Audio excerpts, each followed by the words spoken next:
Hello, everybody. We are here with another episode of the Ticket to Anywhere podcast. Hope everyone has enjoyed our previous episodes where we covered topics such as budgeting and itinerary in Thailand and the Philippines, 6 months of backpacking around South America, and moving to Australia for a year.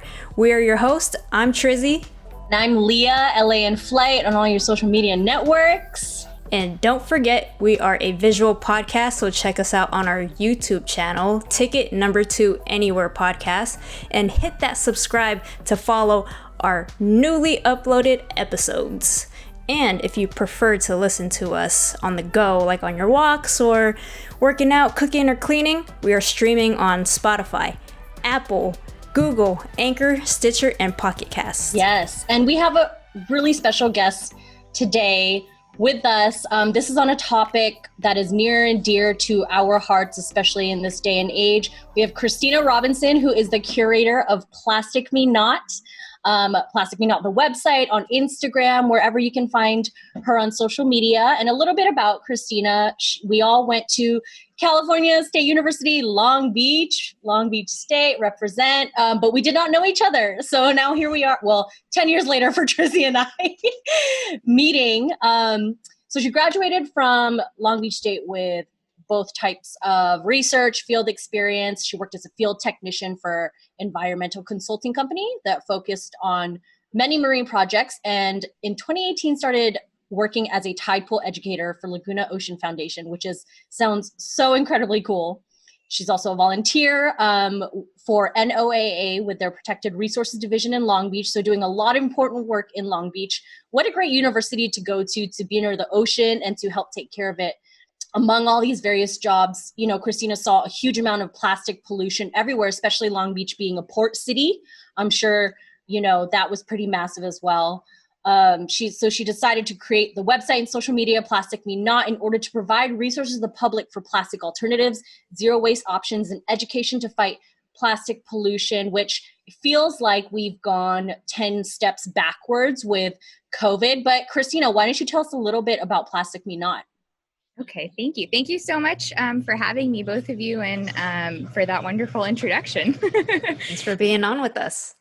So Plastic Me Not, I had a high school friend from the high school surf team message me, I want to say the summer of 2019, actually. So it's just been about a year. And I was using my personal social media on Instagram, just all my stories, kind of posting about all the trash that I was seeing in the tide pools when I was there.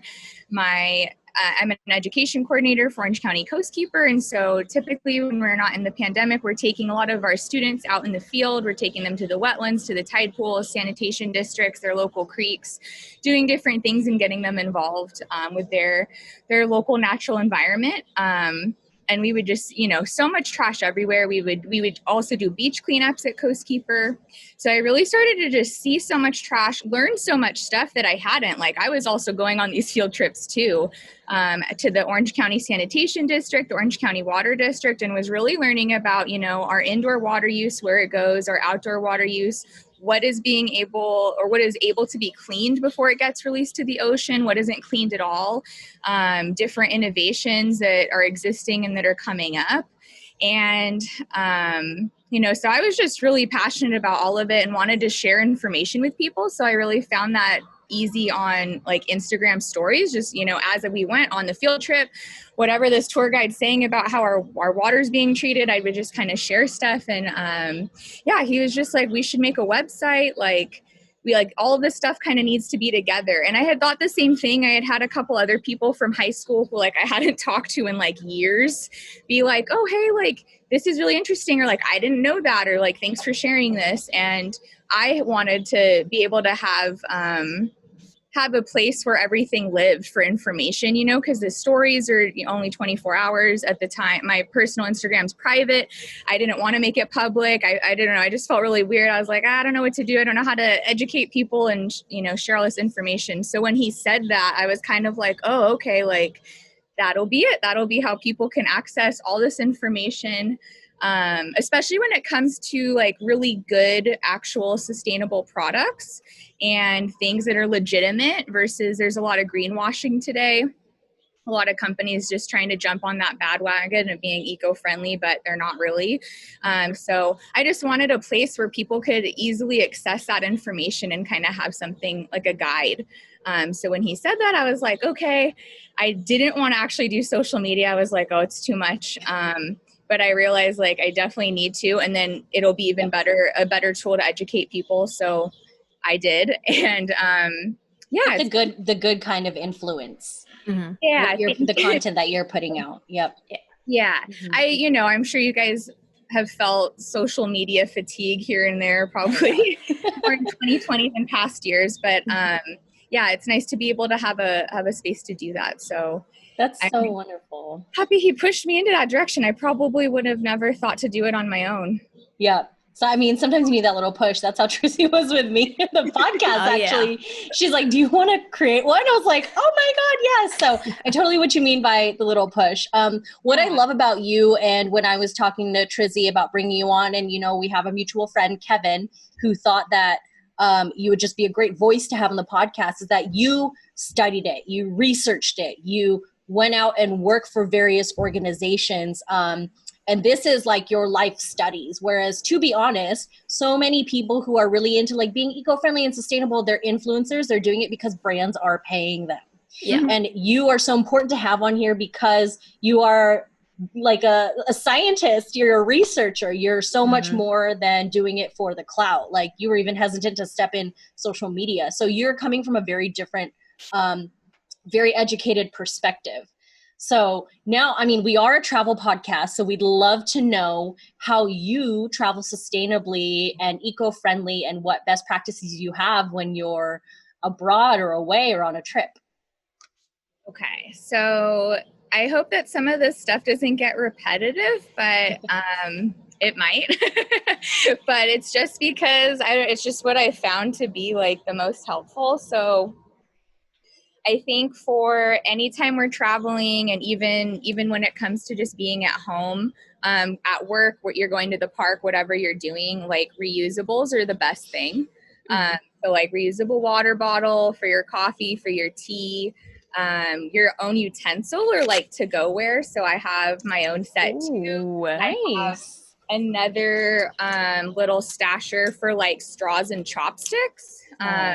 Just a variation of different things. We have a lot of different types of reusable straws now. There's glass, which is my personal favorite.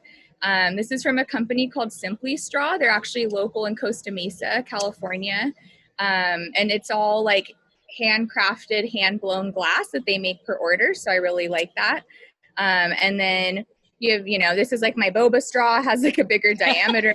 Stop it. You have a reusable boba straw? I've been looking for one. Yeah. Do you just like keep the ones that you got from the store? I will stab it with like a metal one, and then I'll use a bigger one. I need one of that. Stop. This is so great. But something I want to harp to is when I first started to like do this research, look at what kind of products are out there, what's available. Part of me kind of felt like, oh, I need to buy this, and like I need to buy that, and I need to have one of these and this type of reusable option. And this is something that we really tell our students now too, more so, but really everybody, like you don't have to spend a lot of money to be eco-friendly or to be sustainable. The most sustainable option is using what you already have. And so that's why like reusing is huge. Like, this is like to-go-ware. I bought this at a conference. I was supporting like a nonprofit. I'm happy I bought it, but you could just use a Ziploc bag at home and your own silverware, and you have your own to-go-ware wherever you're traveling. Maybe bamboo is a little bit lighter. It's more convenient than like your silverware, but I just want people, I don't want people to think they need to spend more money to like be green or like help the earth, Right. And especially for like a lot of the insulated water bottles now, a lot of these are like at the Target dollar section, or a lot of like volunteer events that give these out for free. For traveling, especially the insulated metal ones would be my favorite. So like a hydro flask, or I bought, it was like a 2 for $20 deal of the Costco brand of hydro flask. And the good thing too is that you can take your Hydro Flask with you on the plane through TSA as long as there's no liquid in it, even as a carry-on. So I think that's something some people may be deterred to bring reusables when they're traveling because they don't think that they can bring them on, or like, oh, like, but I'm drinking water and they're telling me I have to dump it out, so I can't. But I had an agent tell me that one time, you can even have it full of ice. It just literally can't be a liquid inside. Oh. So that's a good option too if you want to have your ice in there, and then as soon as you're on board, you can get water from them and then fill I it. didn't know that. You could bring ice. Oh. Mm-hmm. Yeah, I didn't know that. I didn't know that either. He told us that and we were like, okay, noted. Interesting. So Christina, do you have multiple like bamboo utensil sets and multiple straw sets? Like just to rotate them out, or? No. No, that's fine. I'm just wondering. Yeah, I just clean as I go. Okay. So, as soon as I'm done with the meal, I have like a reusable, like a washable handkerchief that I keep too as like my to-go set. So I'll kind of like, if I'm on the run or like hiking or camping, kind of just wipe off my bamboo utensils and then I'll rinse them off later. This is just like, my ultimate straw set that I just keep them all in here. So I will say though, if you're someone that like, obviously practice makes perfect and it's all about like forming that habit. But it is useful. I have friends where I think, they'll have a reusable straw in their car and then like at the office and then one at home or one in your purse or one in your backpack. So when I'm switching bags or something, I do have to like consciously be like, okay, I need all my reusables. And then I'll like go through my list. So now I have to remember I need utensils, straws. I have a lot of straws. Reusable boba straw. Okay, can I just say real quick that even the that glass company, they make boba straws too. Like they make Does the glass straw not scare you? Glass scares me. Because I've dropped a glass water bottle before that was like half rubber, like half wrapped in rubber, and it shattered everywhere. So I don't trust myself with glass, but maybe that's me. So I don't know if I would have it for like little kids, like if I had kids, I probably would avoid that. I'd probably do a silicone one or the metal with the silicone brim. Sure. For me, I really like it because the metal will clank my teeth, but the glass is like rounded. It's not like a hard edge. It's really smooth versus the metal is like a sharp edge. So for me, it's fine. I know it's in that case. Like I guess I'm just mindful about like where it is in my bag. Like I wouldn't want to drop something heavy on it per se, but I like keep it to the side. So knowing me, I'd like sit on it. I literally think of something that I would do and I'm like, I'm scared of glass because I would probably like sit on the whole thing and be like, oh shit, there it goes. You need like one of those, like the foldable keychain one or whatever that you just like wear that you can't sit on. You can't sit. I don't know. I'd find a way to sit on it, I'm sure. And be like, oh, snap, there it is. I want to know a little bit more about sunscreen because when I was in the Philippines in January, I was really adamant. I spent weird amounts of money on Reef Safe sunscreen, testing a few weeks before I went, and I found one brand that I am obsessed with. And I want to know your thoughts on like Reef Safe sunscreen or sunscreen brands that you recommend. Yeah, that is a really good point, especially if you're traveling anywhere tropical, especially if they have a reef. So like Hawaii, especially if you do any of those tours, like I'm always curious to how educational the eco tours are because there's not really any, there's no regulation on that terminology. So anybody can be providing an eco tour to any like habitat or whatever, but they don't have to like, oh, I'm going to educate on X, Y, and Z and do like a pre-test, post-test survey to show that I'm like actually like spreading information. But I'm always curious if those like snorkeling or diving tours talk about that. I did a snorkeling tour in Bali and they didn't bring that up at all. Unfortunately, but that's something that everyone should be mindful of. And I mean, just anytime you're in any ocean or body of water, really, like we have a lot of tiny different phytoplankton and zooplankton in all our bodies of water that can be impacted. So I really try to, one, stay away from like sprays. Also because usually the sprays come in like aerosol cans or like the plastic on top. And at the tide pools, I'll see people spraying, but like spraying on top of the rocks, like on top of the tide pools, where it's like some of those particles are like getting into the tide pools and like on the organisms. And so that's an issue with like the spraying, or they're doing it outside. It's windy. It's just like blowing everywhere. Like I feel like it's not really coating. But I really like zinc oxide and a lot of a lot of the reef safe brands will have zinc or aluminum oxide. I try to stay away from any main ingredient that contains oxybenzone. Any of the benzone is similar to benzene, like chemically. So that's like a known carcinogen for people as well, right? So not only is it harming like our reefs and our corals, but it could also potentially be giving us skin cancer. And that's a main ingredient in a lot of classic sunscreen brands that are like lotion or are the sprays. I think avobenzone is another one. So those are a lot of common main ingredients. And I'll give more information on this later for you guys with links and stuff. But yeah, so I always stay away from that. I honestly have like I like the zinc oxide face stick from Trader Joe's. It's like $5. Oh. So I'll use that for my face and then for my tattoos.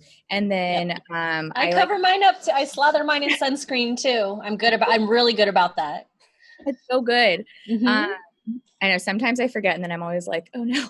It's like actually, Christina's the first thing I put it on. Like when I put sunscreen on, I'm like, okay, tattoo. And then I do the rest of my body. Oh, so good. That's okay. I'm obsessed with it.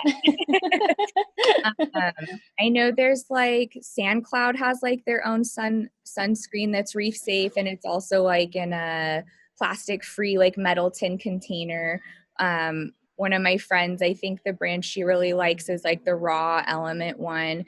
The issue is some of those too that like I mean I love that they're all really good ingredients. I especially love that they're plastic free and they're providing like a tin can type of item where it's like super small. You don't have to worry. Like if you're traveling, it's really convenient. It's going to be a nice, easy paste. I also like the paste or like the thicker lotions because if it's on your face, it's not going to run in your eyes versus the really greasy, like thin, typically those plastic sunscreens.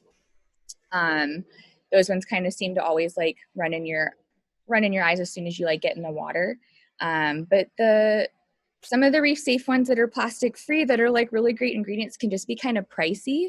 So that's why I really like just utilizing just a zinc oxide if it's like a different brand or if it's just like the name brand or like that Trader Joe's stick, like face stick. It can just be a lot cheaper that way for people. Awesome.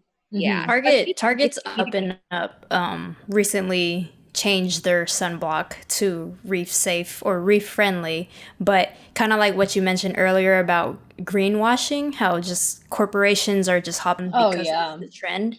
Yeah, it is. It's just super important now to be like, doing your own research on that kind of stuff. And until we have like better regulations in place to prevent that, or it's kind of like the little PETA bunny for no cruelty on animals, like that little that it's cruelty free. I want that to be like a sustainable certification where it's like that can be like the certification that you can trust that like, oh, this product's been vetted. It isn't greenwashing, Gotcha. But we don't have that yet. But yeah, those sunblocks are really good. I know, I'm trying to think, there's a surf one I use often too. It's similar to the Trader Joe's face stick. I think it's Waterman, like Waterman's Guild or something. But yeah, reef safe sunblock is huge anytime you're traveling to any place with water. And again, just in general for your own safety too, for not absorbing the bad chemicals. We all need a lot of like education and things like that. And I feel as though I'm more eco-friendly when I'm traveling. How do I, when I get back to my house, how do I bring those practices back home with me and make sure that I'm doing that like every single day? Recycling, like plastics, cardboard boxes. Okay, let's talk about recycling, and then I'll show you the products that I take when I travel, like bathroom toiletries, and I use them all the time in general. Okay, so recycling first.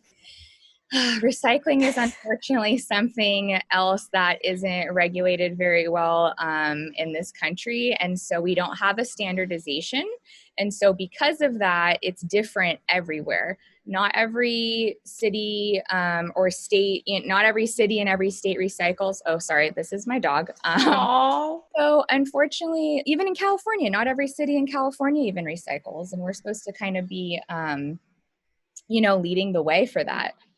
So a lot of it kind of unfortunately falls under the responsibility of the consumer to know what their local trash waste facility does. Some cities sort trash, so maybe Trizzy, maybe where you live, that city, they might sort the trash. That's why your complex only has one dumpster. And so then that trash will be sorted from recycles later. But not every city does that. I know where I work in Costa Mesa, they do that. Also, this is something where I want to like personally take a tour of every trash and waste facility to see exactly what happens. But this is, that's what's supposed to happen.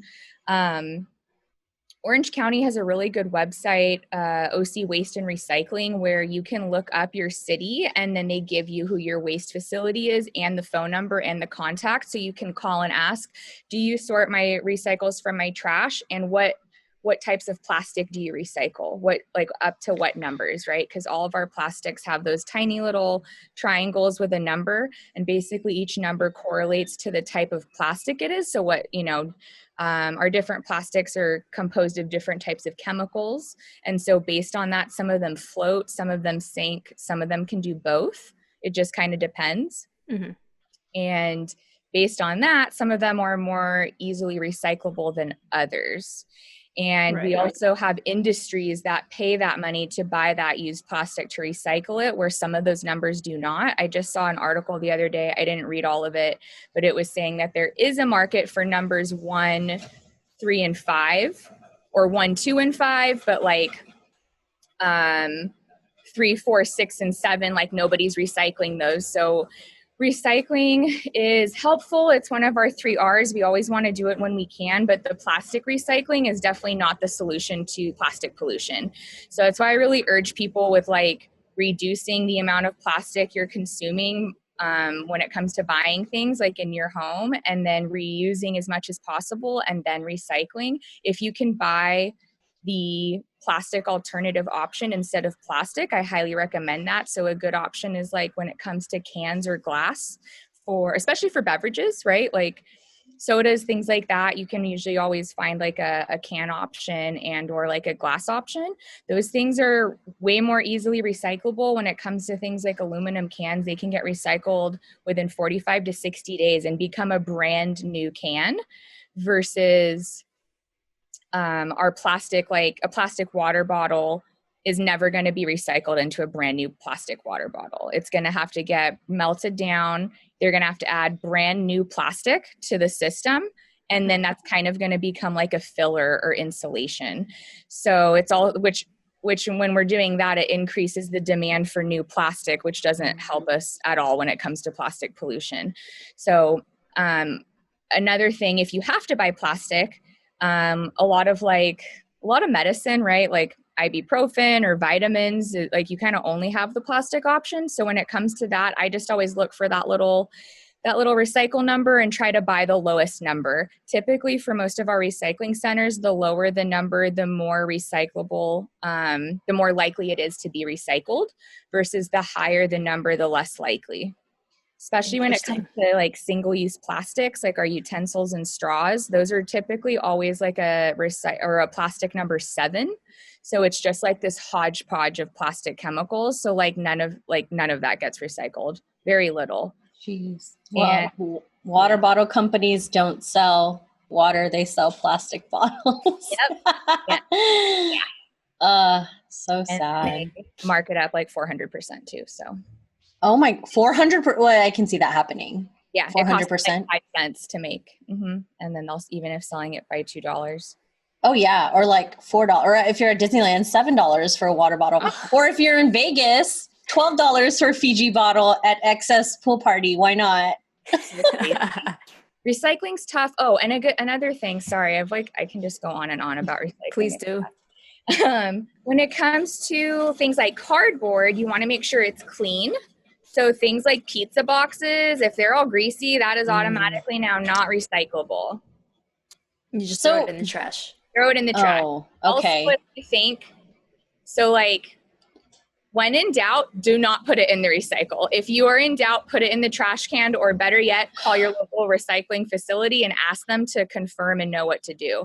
Because if you're putting things in the recycle and that facility cannot recycle them, it's just slowing down the process. It's taking resources. It's not helpful for anything. Yeah. That's interesting. I had a coworker that used to say, when in doubt, I put it in the recycling because they sort through it anyway. And especially now with the pandemic, a lot of, so many people are short-staffed. Back in either 2018, 2019, China stopped taking our recycles. So our recycling industry has really hit a wall. And I was just reading an article from NPR the other day talking about a recycling center in Oregon where they're just burying all of the plastic in the landfill too. We really don't need that, right? So if we can just reduce our waste, reduce our plastic, just try to mitigate some of that. And it's not something that should fall on all on us. I really think plastic pollution has to have a multi-pronged approach. We need better policy and regulation, and government, our businesses and corporations need to be held accountable and responsible. And then we have consumers that are demanding for this too. But the recycling stuff's really frustrating because the way it is now, it does fall on us to know what's recyclable, what's not recyclable, what do I have to do? That topic just gets me all heated because I just want it to be better. They're this really small town in Japan, and they went from not recycling anything to recycling 20 numbers of different types of plastic. And the whole, everybody works together, and it's really inspirational, and we should be doing that too. Yes. Japan. We always go Japan. Japan, they have that group culture mentality, everything for the people anyway. It's such a different culture. So, that's so awesome. Mindset, and it is. Yeah. Well, you brought up a good point. I want to segue because you touched on it already. What are your thoughts on how COVID-19 has kind of backtracked any eco-friendly practices and sustainability? It's been discouraging and disheartening in a lot of different ways. It definitely feels like we, had 3 steps forward and we just took 6 steps back.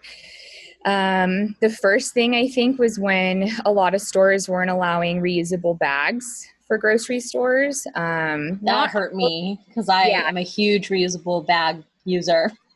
That one was really rough for me, especially how quickly studies came out showing that, the virus was living longer on plastic than any other type of surface. So it's our reusables are cloth and cotton or, I felt like it was safe. And I know a lot of stores are starting to enable it again, or I shop at Aldi's a lot. They actually were fine. The whole time I was able to bring in my reusables, but Trader Joe's, I think recently set out a thing outside where you can bag yourself again. A lot of stores did that, right? You can use your reusables, but now you need to go bag your groceries out at the car type of thing. But yeah, that one was really rough. The amount of to go for food and delivery, food packaging trash is everywhere. And I know my friends that are I used to work in the restaurant industry as well. And I have friends that still do. And, it's every type of sauce, its own plastic ramekin, every anything, and the utensils and the straws. And I know Uber Eats came out with a thing on their app where, you can just swipe and you have to say that you want the utensils. I have mine swiped to, no utensils, but I've received them in the past too. And most likely it's because the worker at the restaurant's just trying to do their job to be oh, hey, we're giving you everything, you're good to go. But we really need better practices of learning, okay, where is this going? People are eating at home. They have silverware and stuff there. We probably don't need to provide all of this, right? Exactly. So that's been really rough. I did watch a webinar, I think either in July or August, where there's this company in San Francisco, and they're creating this awesome loop system where they pick up the restaurant's reusables that that is delivered to the customers. So the company is working with maybe it's like 13 restaurants in the Bay Area. And so with them, they have a partnership with each restaurant. And so they're using like their reusable materials for their food. And then like the next day they go to the homes and like pick it back up and then go drop it back off to the restaurant. So that's the first time I've ever heard of that. And I was like, yes, we need that everywhere. And I reached out to them on Instagram, and they are hoping to be down in SoCal in the future. So like, nice. We need more of that. So like the food packaging has been disastrous. And also personal protection equipment, like all the PPE, with the masks and the gloves. Masks everywhere. People literally walk the streets and go, oh, and they throw it on the sidewalk. I'm like, what is that you see like at a grocery store parking lot or just, you know, in the gutter, at the beach, like that stuff is horrible. And what's frustrating with that is all of that is preventable. People do not need to litter. There's never a good reason to litter. It's against the law. It's a fat ticket if if it's enforced, which I wish it was enforced more frequently, especially at our beaches. And when you like see people doing that. But yeah, COVID has been, it was good at first with the shutdown. It's good at first in the means of like our environment and like the environment getting a break when everybody was like, the lockdown. We had less cars out on the road. Our beaches were closed for a little bit. So our tide pool organisms got a break from people like trampling them and trying to touch them all the time. Like, so it was like the beginning part was like, oh, like, look at all this life coming back. And then after that, it was kind of like, oh, okay. And then now we're coming back into the world and humans are gonna just be kind of careless and not, think about their consequences. And we're seeing a lot of that litter and a lot of that, that trash everywhere. So that, I don't know. I hope it's bringing out a lot of good awareness that way. And then, it's making a lot of other people upset and mad about people littering. And I have seen people doing like personal solo beach cleanups because most organizations, ours included, we haven't been able to do like our public volunteer beach cleanups every month like we normally would. So seeing people just picking up trash on their own has been like, that's been really motivating. And, that always brings me hope. But the pandemic trash is very depressing. Yeah. So obviously we know that aerosol from Lysol, aerosol is bad. Aerosol from the Lysol, same type of bad. But what about all these wipes? Clorox, Lysol wipes, like, do they break down? Like, are those just as bad, Because then everyone is hyper cleaning right now. I have so many things I want to say. Tell us. Christina's like taking off her earrings. Yeah, she's like, Okay, so one real quick. If you have to use disposable gloves, like please throw them away. And or if you're doing a beach cleanup, you can use reusable gloves, garden gloves, also reusable masks. If you need to use disposable masks, please cut off the plastic sides for where, the little rope string that your ear goes in, because a lot of animals are getting entangled in that. So just like cutting up plastic 6-pack rings, cut your masks up too. Because even if you're throwing it away in your home trash, my personal belief is I don't know where that's ending up unless I follow it. And so I want to make sure it's as cut up as possible in case there's a spill down the line or something. Gotcha. Okay. Wipes. So number one, I've gone to so many of those sanitation tours. Wipes are not flushable. No wipes are flushable. Even if they are flushable, they are literally, none of them are flushable. And the water districts, the sanitation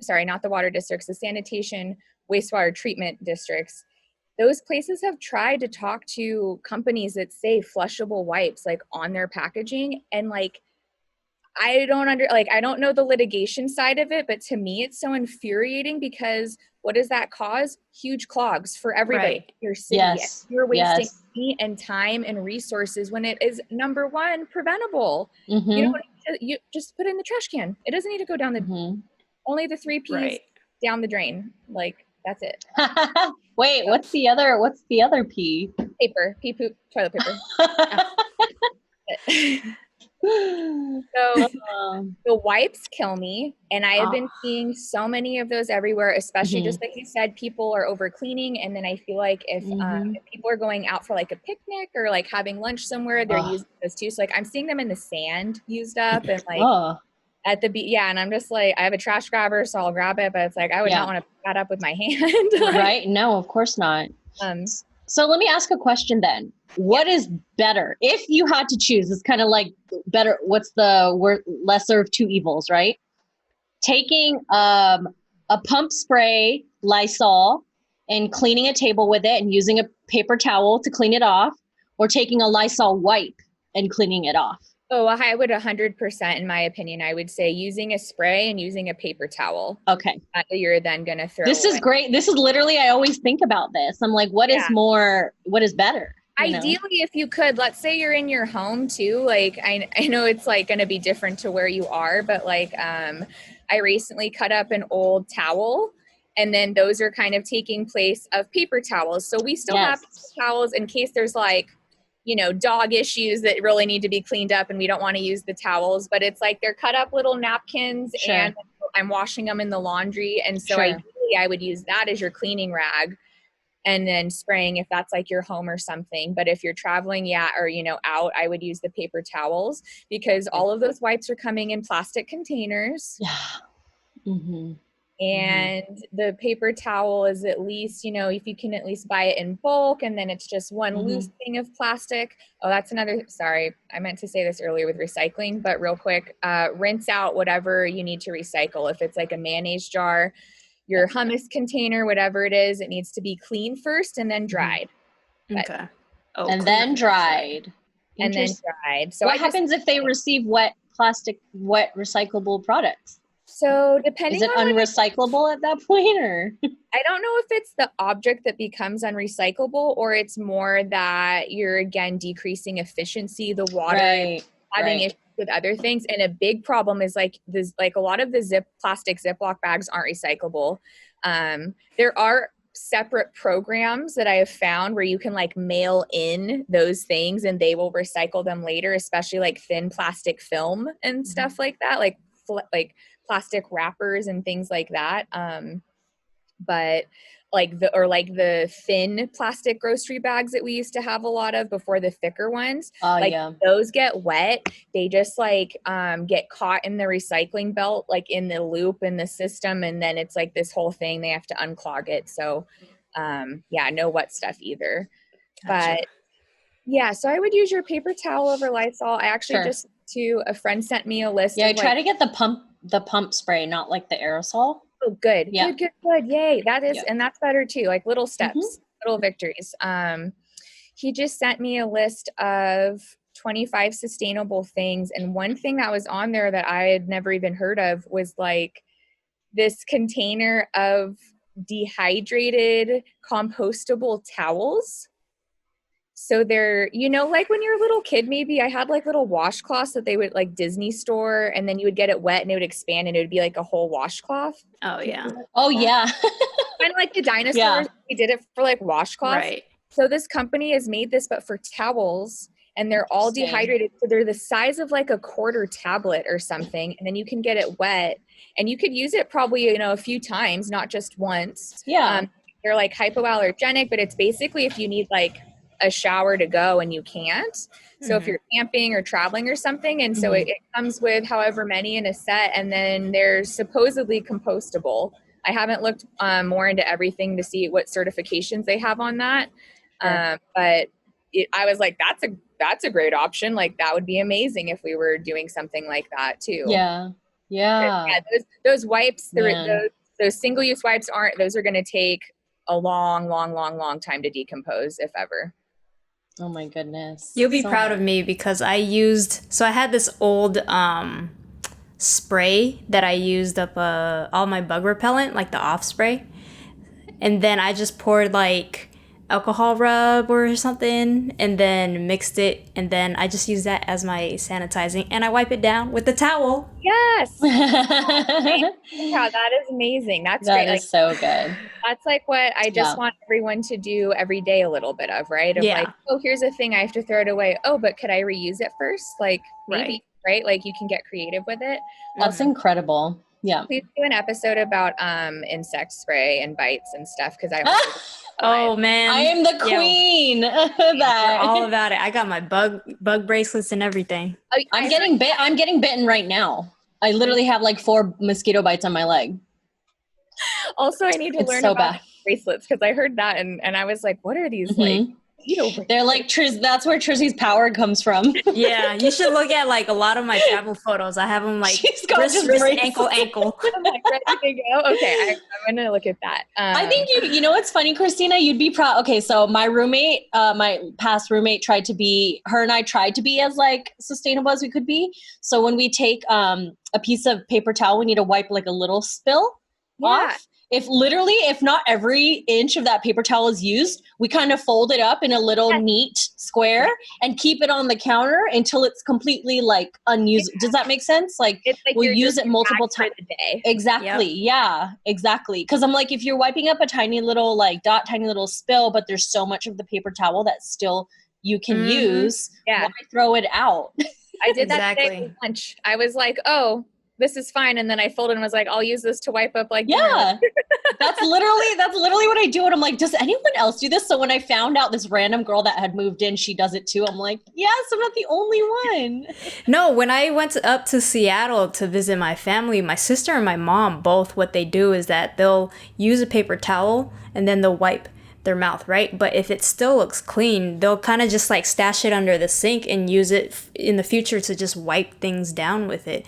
And it's part of like, frugality as well. But I told them like, Asian household don't waste. Friendly. Yeah, Asian household don't waste nothing. No, I'm not gonna waste anything in an Asian household.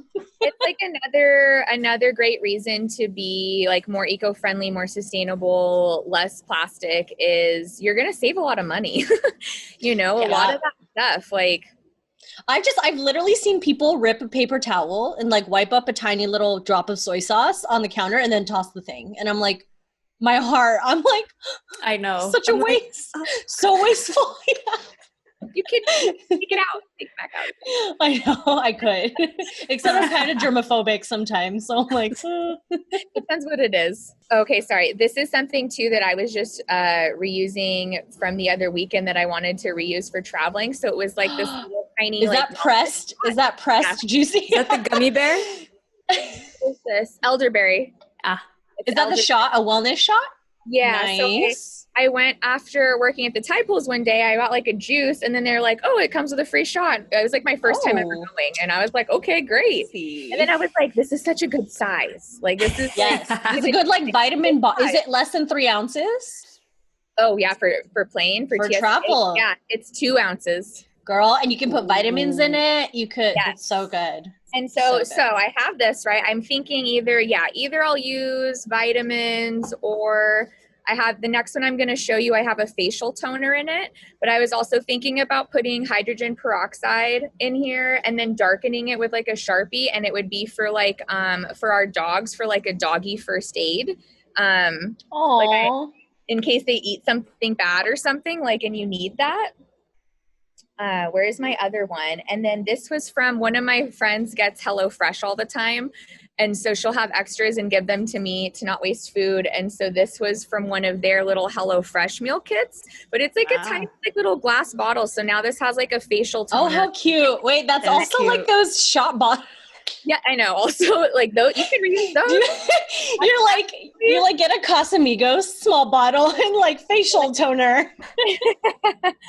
So that one, and then I have like the little pads, like facial pads to use. So I actually did this last month for camping because we weren't on a campsite, so we were there wasn't any bathroom or anything. So I just used this in the morning to kind of wipe my face to feel like a little more alive. Yeah. And then this was another thing from that HelloFresh. It was for like jam or something. So I use this for like my ibuprofen. Oh, so good. That is so cute. So do you not use face wipes either? No. Or do you try? Good. Yeah. But it also pulls like from I follow a lot of beauty bloggers, even though I don't look like it. I follow them a lot. But they are so against wipes because that tugs at your skin also and creates all kinds of wrinkles. So You shouldn't, yeah, so those just shouldn't exist, really. that's a double like whammy on why you shouldn't use face wipes. Oh, yeah. Oh, these are like those little pads or whatever. Nice. So like I'll use that with the little toner thing. And then I have like, I think a good for traveling, like the shampoo bars, the conditioner bars. Do you have any favorite brands, like a Lush or anything? So, okay, I love Lush I've had their little like mouthwash tablets. So I thought this was great for traveling. I'm a big fan of a lot of their body soaps and then like their little sample containers. So this is like a leave-in conditioner and I can reuse this once I'm done. I've tried quite a few of their shampoo and conditioner bars. I haven't had any that were bad. But my favorite shampoo bar is called Love and Beauty. It's a brand at Target. Oh yes, I'm obsessed. Yes, they have so like good. a heart-shaped shampoo bar at Target or on their website, and it's my absolute favorite shampoo bar of all time. Okay. And then Ariana, and I'll send this to you too. That's my favorite conditioner bar of all time. Okay. At Target? Can you buy it at Target? She's local, and so you'd have to have it shipped. But I think she lives in Orange County, but she like hand makes it, like super small business, super ethical, like it's all like cute mermaid design. But that conditioner for me has been the best. And I recently like cut and donated 14 inches of my hair, but I was using both of those when I had really long hair. Oh, wow. Wait, does it get really soapy with the shampoo bar or? Shampoo bar, yeah, the Love and Beauty one was really nice. All the brands are different. Yeah. I will say to like right now I'm using the Trader Joe's shampoo bar, which is nice, but I feel like the shea butter, there's some type of butter in there and I feel like it's getting used up fairly quickly. Like I like the consistency. I like the cleanliness. That one's really foamy and I like that too. It has like peppermint in it. It's like you feel all like clean. But this is the second time I'm using it. So I actually just put a note on my phone with the date that I started because I want to see how long it lasts me. And then I want to compare to my other shampoo bar. That's funny. Nice. So we'll see. But yeah, I really like the Love and Beauty one, man. That one is just so solid. I'm going to go try that now. Yeah. And then I'm trying to think of what else from Lush I really like. I'm a big fan of like their solid perfume as well. Nice. It's an option. And so it's like a little metal tin can and then you could reuse this at the end. And they also I have one of these and it's for chapstick. And so that's like a decent, also plastic free option for your chapstick. Okay. So this was also from Lush. This is one of their lip scrubs. And so I got this quite a few years ago in like a Secret Santa at work. And so another girlfriend like a year ago made like a DIY, I think like brown sugar lip scrub in like a big glass jar. And so now I've kept this. And so when I'm traveling, this is just the lip scrub jar. Huh. What does lip scrubbing do? I don't think Is that exfoliate? Is that exfoliator? Yeah. Okay. Yes. I love lip scrub. Yes. Interesting. So love it. I should probably look up exactly how often you're supposed to be doing that, but sometimes, especially like I'm out in the sun a lot. And then like with surfing and stuff too. And so sometimes my lips are just like dead. That scrub's really nice for that. This is for toothpaste. These are Bite Bit. Oh yeah. I've heard of these. I have tried so many different plastic toothpaste alternatives, you guys. This is my favorite by far. Like, don't even mess around. I have like, wow, cut the check, Bite. Cut the check to Plastic Me Not over here.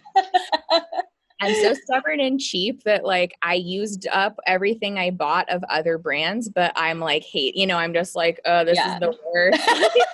Brushing your teeth like this sucks. Yeah. I'm like mad about it because I tried like the clay toothpaste and like I tried 2 different brands. None of them tasted good, even though they're supposed to be minty. Everything was clean, like it's functional, but like if I'm trying to get people off of plastic, I need it to be, I need it to be like a decent product where they're going to be like, oh yeah, like I'll switch over for this. Sure. Target also I've actually been impressed with Target lately. They have Hello toothpaste tablets. And so they're a similar tablet. I got those from my boyfriend. He liked them. They were out one time. And so I got their brand of like a paste. And now I'm going through that. And it's like, it's a huge tub and it's going to be painful getting through that. But these, I got him because he didn't like that. He didn't like that pace that I'm now struggling to get through. These are amazing. They are like, everything about the company is really good because they're even conscious about like their carbon footprint. It comes in glass and it's a subscription base. So like they send you one for 2 of these every day. So you have like a 4-month supply. And then in 4 months, they'll send you just the tablets. And you'll get it in like a decomposable type, like cellulose based type of a water soluble like film. Wow. So it's still plastic free. And these actually foam. Like this is minty, and it was the only toothpaste that I tried where it was like, oh, like similar to a regular toothpaste. Right. So you pop it in your mouth and you just start brushing? Yeah, so I'll show you. They're really small, and I have to think. Are you gonna do it right now? I was like, Are you gonna brush your teeth on camera for us, Christina? It'd be like the worst. It'd just be foam everywhere, and then the dog would come. Good. But so yeah, just like chew this, and then you just start brushing. You don't have to like add water and swish around. Like, oh, nice. Oh, so good for travel. Oh, wait, that's what they're made for. Duh, right? Yeah. Yeah. Okay. Then just use them at home too, and then just like, keep them for like you can Love just it. use them always. So I like that jar also. Yeah, and like the jar's a little heavy, so like depending on where I'm going or how long I'm traveling, like I'll just add them to this jar or whatever. Course. I feel like a little squirrel, like hoarding everything. No, you're like Mary Poppins over there, just pulling all the goods out of your bag. And then metal tongue scraper. I usually don't take this when I'm traveling, but it's a good option compared to the plastic ones. Super also cheap. Like the refill stores have them, like BYO Long Beach, and then like Eco Now.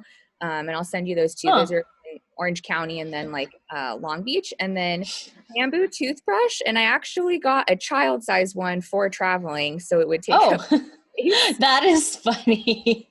But I know that won't work for everybody because we all have different size hands. For me, yeah. It's fine. Also, for Bite, they offer bamboo toothbrushes that come in like a travel fit. Like it folds and then it's like a little travel case too. So I got all of these from like Target. I would love if this motivated people to not hit up that wall because I know it's really cheap and affordable and everything's small and cute, but it's all plastic, right? Like all of it. You can make your own. And like, so I think they offer these where they're just clear and empty and they're like $1 or $2. And so I have one that has like different like liquid soaps or whatever and like aloe vera. Like I use aloe vera as like a nighttime moisturizer just for like my face a lot too. But then if you're sunburnt or whatever. So like I have them. And then because depending on where I'm traveling, like I feel like I haven't even had this issue on a plane, but driving to high altitude, this stuff will change, right? Because it's not pressurized like the plane cabin. So then I keep it in this is just my travel Ziploc bag. Same for my like shampoo and conditioner bar and like soap bar. So they just stay in their Ziploc bag. And this is plastic, so it'll last forever. So it's like, I do like the Body Shop for like any like type of a lotion butter, but this is like a coconut one that I have that's a good travel size. Yeah, this is how you apply what you are traveling with back home to your right everyday life, which is exactly what we wanted to hear from you, because this is easy stuff that people can just use back home or practice back home. So those refill stores too, like I got these containers from there. They sell a lot of tea, and so I bought like different size, like they have these but larger, like 5 ounces for loose leaf tea. And then these were empty, and they were so like, their online stuff's great. And they also all ship like plastic free too. So that's awesome. And so these are empty. So these ones I'll also use for like vitamins or different pills that I need when I'm traveling too. So these were like perfect. I love that. That's cool. Yeah.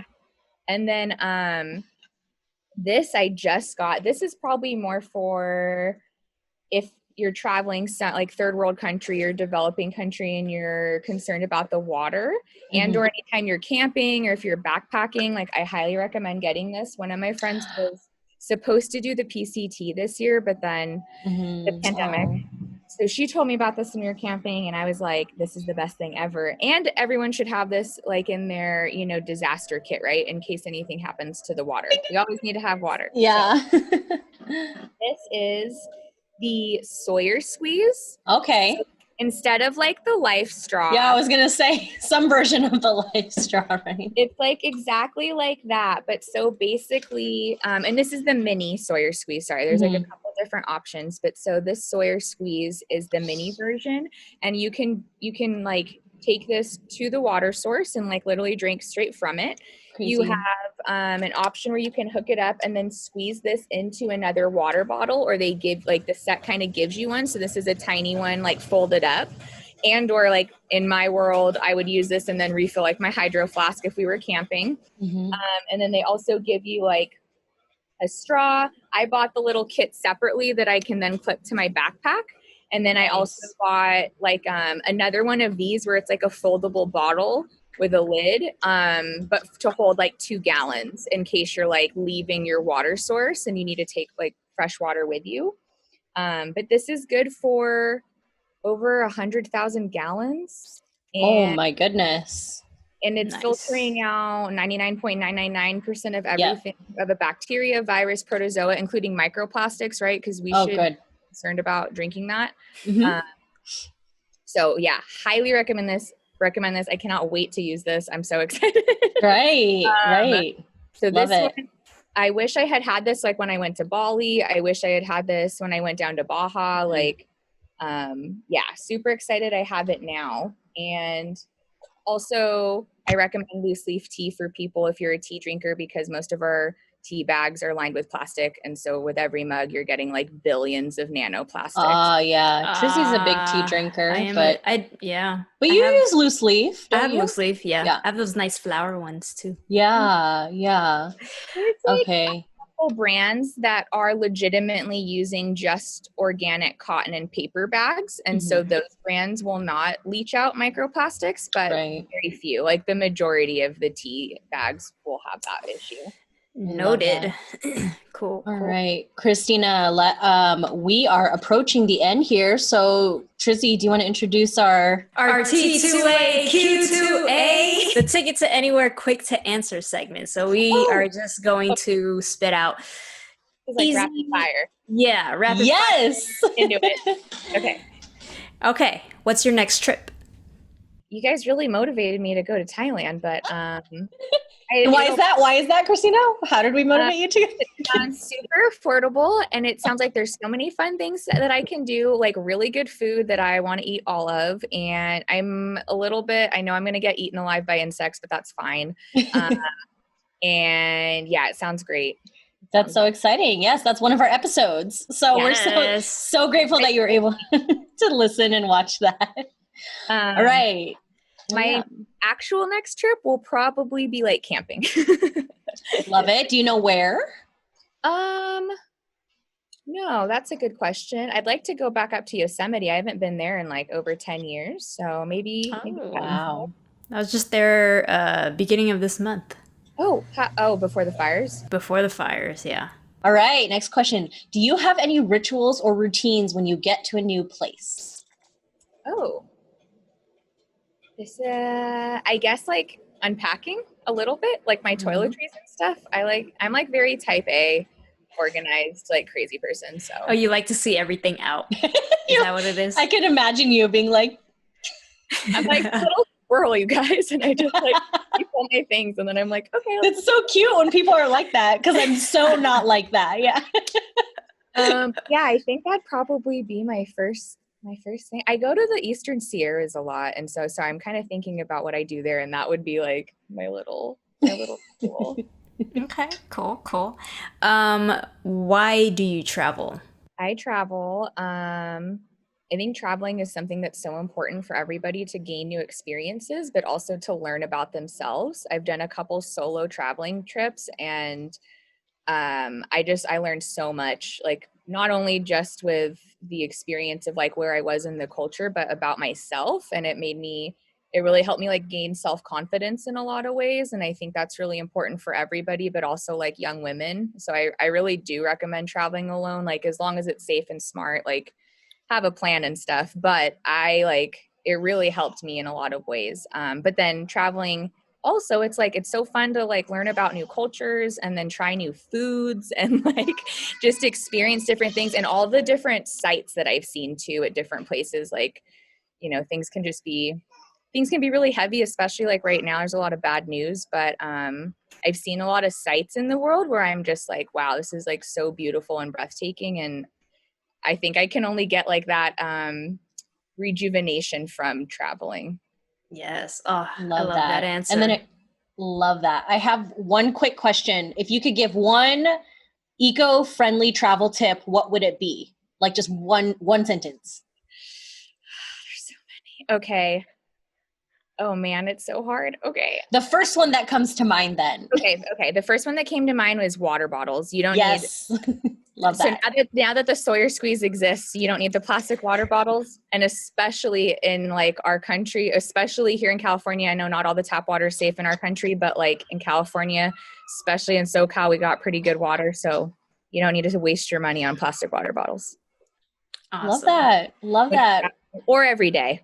Yeah, totally. Well, thank you so much, Christina, curator of Plastic Me Not. Head to plasticmenot.com, at Plastic Me Not on Instagram. Can you let us know where else you are, Christina, online? Also on Twitter and Facebook too.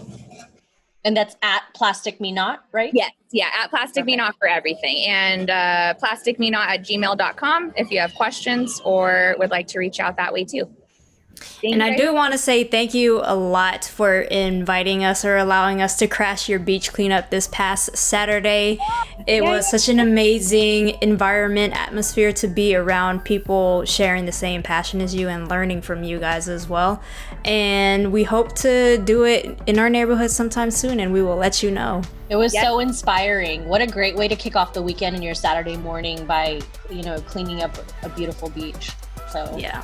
Thank you guys so much for coming to the beach cleanup, and I'll tell you about the next ones in October, and I would love to do another beach cleanup with you ladies. Yay.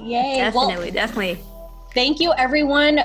This was our sustainability episode with Christina. I'm sure there'll be more in the future, but this was just a touch on how you can travel sustainably and eco-friendly and then bring it back home and apply those practices back home. Remember, we are a visual podcast, so go find us on YouTube. Just search Ticket Number 2 Anywhere Podcast. And we are on Google Podcasts, Apple, Spotify, Anchor, Stitcher, anywhere you can listen to a podcast, find us there. Ticket Number 2 Anywhere Podcast. And connect with us on social media as well. We're on Instagram, Twitter, Facebook, and I think we have a TikTok, right? We do. TikTok. We do, but you can find us. We're active on pretty much all the social media networks. So hit us up there. Again, I'm Leah, LA in Flight. We had Christina today, and then your other co-hosts. I'm Trizzy. Thank you guys so much for listening. We appreciate everybody. Appreciate you, Christina. I appreciate Take care. You are doing the best work. Thank you again.